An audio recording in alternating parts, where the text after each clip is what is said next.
वो कौन सा गेट है जिसके अंदर इंसान दाखिल नहीं हो सकते?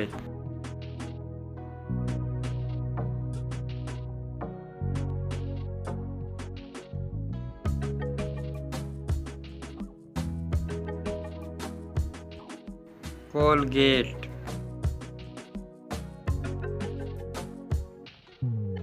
वो कौन सी चीज़ है जो कान से निकाली जाती है और उसे हम खाते हैं?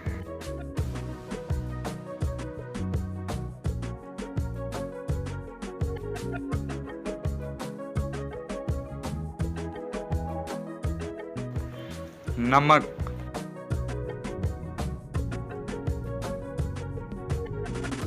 वो कौन सी चीज़ है जो उल्टी हो तो हाथी और सीधी हो तो ऊँट?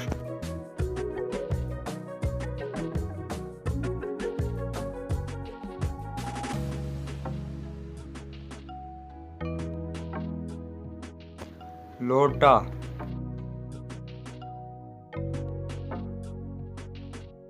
वो कौन सी चीज़ है जो हराम है लेकिन उसे पीने से सवाब मिलता है?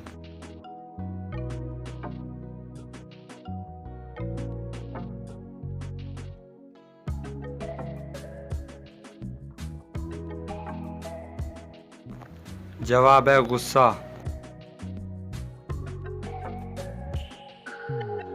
वो कौन सी चीज़ है जिसे हम ज़ाय कर सकते हैं लेकिन ख़रीद नहीं सकते?